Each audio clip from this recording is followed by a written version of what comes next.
ఆంధ్రప్రదేశ్లోని నెల్లూరు నగరంలో చోటు చేసుకున్నటువంటి జంట హత్యల కేసు స్థానికంగా ఇప్పుడు తీవ్ర సంచలనం సృష్టించింది. పెన్నా బ్యారేజ్ సమీపంలోని జాఫర్ సాహెబ్ కాల్వలో 2 మృతదేహాలు లభ్యం కావడం ప్రజలను భయాందోళనకు గురిచేసింది. మృతులు ఇద్దరు కూడా చేపల వేటపై ఆధారపడి జీవించేటువంటి నిరుపేద సంచార జీవులుగా పోలీసులు గుర్తించారు. నిన్న ఉదయం తిక్కన పార్కు ఎదురుగా రక్తపు మరకలు కనిపించాయి. అంతేకాక జాఫర్ సాహెబ్ కాలువలో ఒక మృతదేహం తేలియాడుతుందని సంతపేట పోలీసులకు సమాచారం అందింది. ఈ వార్త తెలియగానే వెంటనే ఇన్స్పెక్టర్ దశరథ రామారావు తమ సిబ్బందితో కలిసి వెంటనే ఘటనా స్థలానికి అక్కడికి చేరుకున్నారు. వారు కాల్వలోని మొదటి మృతదేహాన్ని బయటకు తీసి పరిశీలిస్తున్నటువంటి సమయంలోనే దానికి దాదాపు 100 మీటర్ల దూరంలో మరొక మృతదేహం ఉండడాన్ని గుర్తించారు. వెంటనే దానిని కూడా వెలికి తీశారు.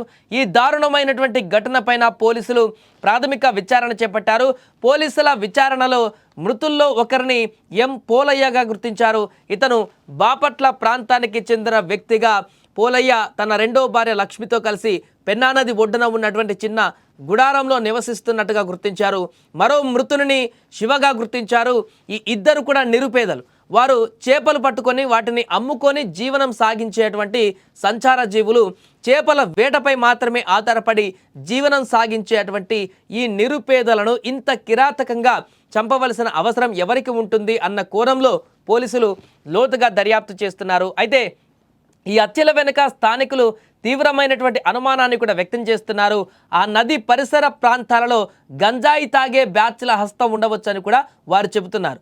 మత్తులో ఉన్నటువంటి కొందరు వ్యక్తులు వీరిపై దాడి చేసి హత్య చేసి ఉంటారని కూడా అక్కడున్న వారు అనుమానిస్తున్నారు. ఈ క్రమంలో పోలీసులు కూడా గంజాయి బ్యాచ్ వైపు తమ దర్యాప్తును కేంద్రీకరించారు. ఈ ఘటనలో 5గురికి పైగా వ్యక్తులు పాల్గొని ఉంటారని పోలీసులు బలంగా అనుమానిస్తున్నారు. అయితే ఈ జంట హత్యల మిస్టరీని ఛేదించే ప్రయత్నంలో పోలీసులకి ఒక పెద్ద అడ్డంకి ఎదురైంది.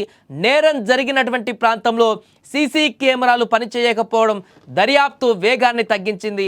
ఆధారాలు సేకరించడం పోలీసులకు ఒక ఛాలెంజ్గా మారింది ఇప్పుడు. అయితే కేసును త్వరగా ఛేదించడానికి పోలీసులు అన్ని కోణాలలో కూడా విచారణ జరుపుతున్నారు. దీంతో తొందరలోనే నిందితులు ఎవరు, హత్య చేసింది ఎవరు, దానికి సంబంధించిన వివరాలు కూడా బయటికి వెల్లడిస్తామంటూ కూడా చెప్తున్నారు.